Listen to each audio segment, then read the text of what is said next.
They ruled the charts until handcuffs silenced their music. Grammy winners arrested for murder. Reggae legends caught with enough drugs to sink a ship.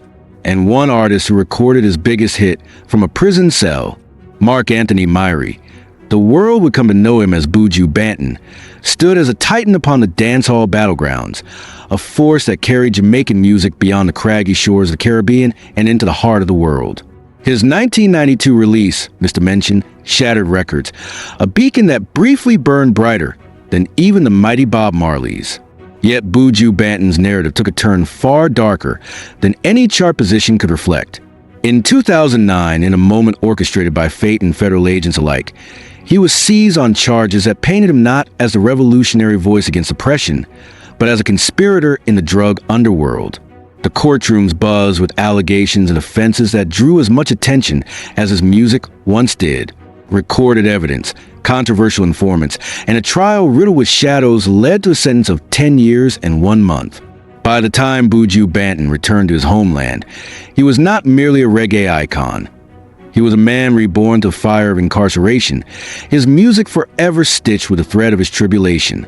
Signature Alcock, whose name was destined to be etched into reggae history as Jah Cure, was a boy of Kingston streets, absorbing the cadence of Rastafarian culture, the pulse of struggle, and the dream sown into the island's dust. His ascent was meteoric, a blend of old-school soul and modern reggae that captured a generation's ear. Yet at the threshold of greatness, a sudden shattering. Charges of robbery and possession of a fire weapon brought his career to a grinding halt. At just 20, Jah Cure faced a sentence that could have been the end of his story. 15 years, a lifetime in the eyes of a rising star. But the cage could not still his voice. Albums recorded from prison soar beyond Jamaica's hills, reaching into the hearts of fans who heard not just melodies, but redemption laced with sorrow. Songs like Longing For and Prison Walls became anthems not only of his resilience, but of a human spirit refusing to be snuffed out by the darkness.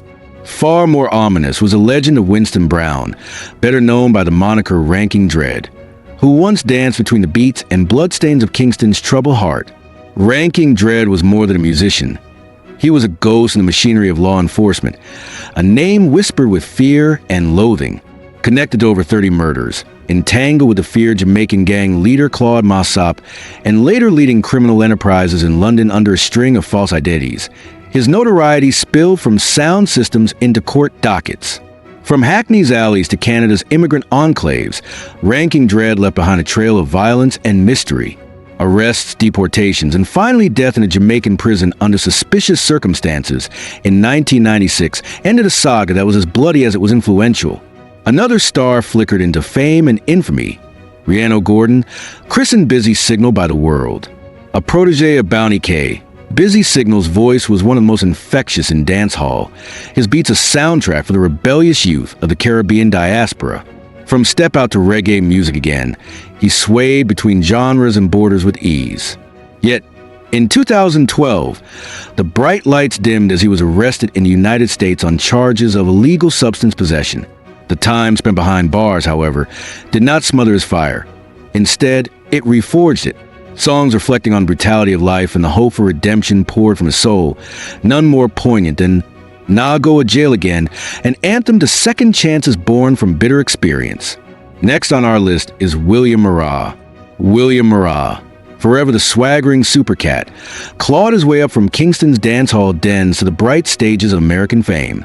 He bent genres like steel, weaving reggae into the DNA of hip-hop and R&B long before the world realized it needed to blend.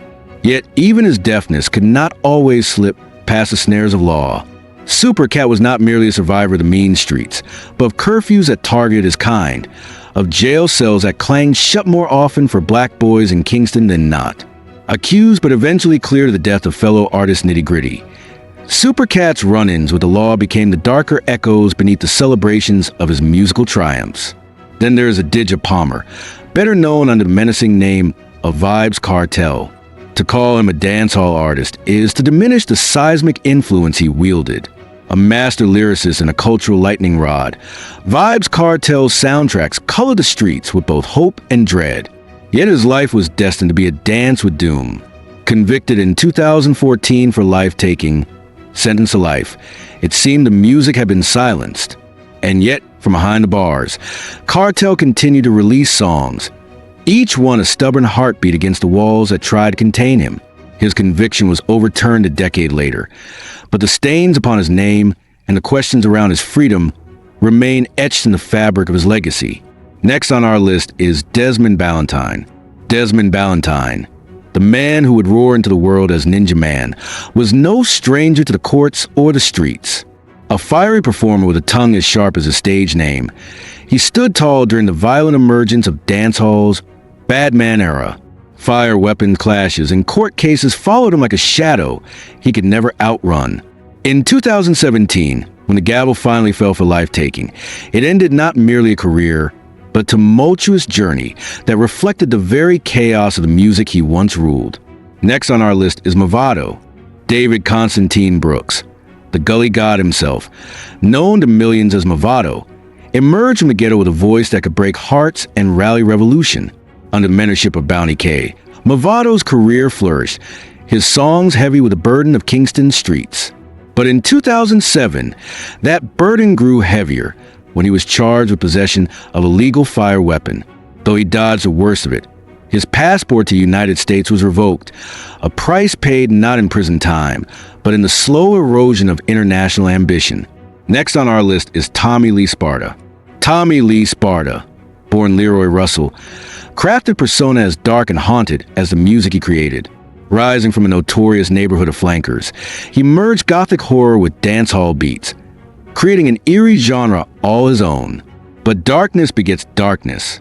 In 2021, he pleaded guilty to illegal possession of fire weapon and ammunition and was sentenced to 3 years behind bars. The chains he sang became reality. Yet like the phantoms he conjured in song, he refused to be vanquished. Next on our list is Layden. O'Keefe Aarons, known to the dancehall faithful as Layden, emerged from a life of struggle with a voice that turned pain into poetry. But not even fame could shield him from fate's heavy hand. In 2020, a fire weapon and a curfew violation landed him in the cold embrace of a prison cell. Layden's fall was steep, yet his release was greeted not with scorn but with celebration. His return to music seen as a resurrection rather than a return. Next on our list is Andrew Davis. Andrew Davis, who styled himself as Flippa Mafia, lived a life as flashy as his moniker suggested. Yet behind the flamboyant smiles and diamond-studded bravado lurked a network of narcotics and cash that would eventually collapse under federal investigation.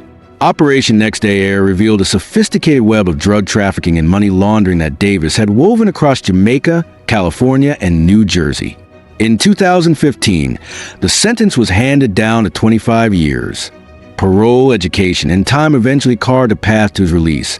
But the glitter that once adorned his stage persona was forever dulled.